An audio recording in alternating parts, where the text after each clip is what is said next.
Bonjour à tous, j'avais très envie aujourd'hui de partager avec vous ma recette préférée de plantes sauvages avec le pesto d'ortie. Alors le pesto d'ortie, c'est une recette qui est assez simple à faire et qui est surtout très intéressante au niveau nutritionnel parce que l'ortie, c'est une véritable bombe nutritionnelle. Vous pouvez carrément survivre avec de l'ortie. L'ortie, ça contient beaucoup de protéines, donc ça c'est intéressant, c'est une bonne source de protéines végétales. Beaucoup de protéines, des minéraux, donc pour se reminéraliser, se basifier, c'est parfait.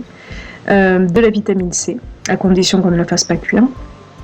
Et dans la recette que je vous propose, il n'y a pas de cuisson, donc vous bénéficiez, c'est ça qui est intéressant, des vertus de l'ortie complètement, sans les dénaturer. Donc des minéraux et des vitamines du groupe B.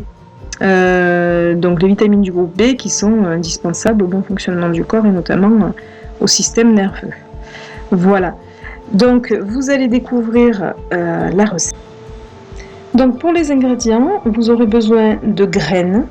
Moi j'utilise des graines de courge et des graines de tournesol, mais vous pouvez tout aussi bien utiliser des graines de lin, même des noix, des amandes et des noisettes surtout, ce que vous avez à la maison. Donc des graines, de l'huile d'olive, de l'ail, du sel, du poivre, et moi je mets du tamari, je mets un peu de sauce tamari dedans pour relever, et du citron. Là je ne l'ai pas mentionné, mais le citron c'est pour éviter l'oxydation, parce que ça, vous allez voir, ça peut noircir très vite le pesto. Voilà, donc c'est assez simple au niveau des ingrédients, et vous pouvez voir les quantités à l'écran. Donc pour la recette, eh bien, vous commencez par rincer vos orties. Donc évidemment, vous pouvez porter des gants, quoique au bout d'un moment on finit par ne plus rien sentir, mais portez des gants pour cueillir vos orties. Alors pour la cueillette des orties, je vais quand même vous donner un conseil, c'est de ne prendre que les feuilles supérieures. Les jeunes feuilles qui ont poussé, qui auront moins concentré d'éventuels polluants, parce que l'ortie a quand même cette propriété. Donc les feuilles du dessus. Et puis donc pour la recette, eh bien, vous allez commencer par rincer vos feuilles dans une passoire. Vous avez gardé le gant, vous rincez bien, vous les nettoyez, vous essorez surtout, et puis vous allez mettre vos feuilles d'ortie dans un mixeur. Donc un mixeur, c'est pas un blender, un mixeur, un hachoir si vous préférez. Et là, très simplement, vous allez mettre tous les ingrédients dans le hachoir. Vos gousses d'ail, l'huile d'olive, le tamari, un peu de citron, le sel, le poivre et vos graines. Voilà, vous mettez tout d'un bloc.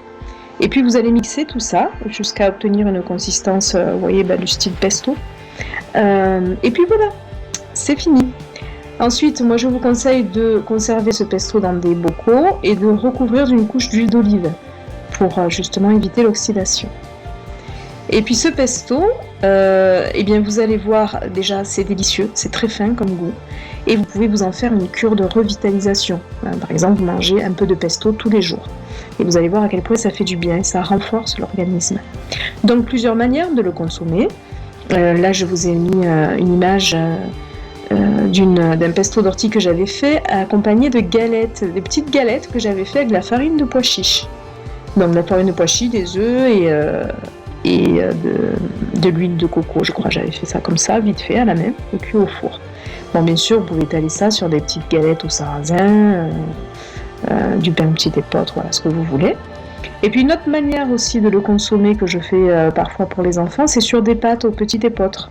Alors là, typiquement en pesto, c'est-à-dire froid. Je chauffe pas pour ne pas perdre les vertus. Froid sur vos pâtes, comme ça. Et les enfants adorent ça, en tout cas, les nôtres. Et bien voilà, je vous laisse œuvrer, et puis vous me direz ce que vous en pensez. Bon appétit, à bientôt.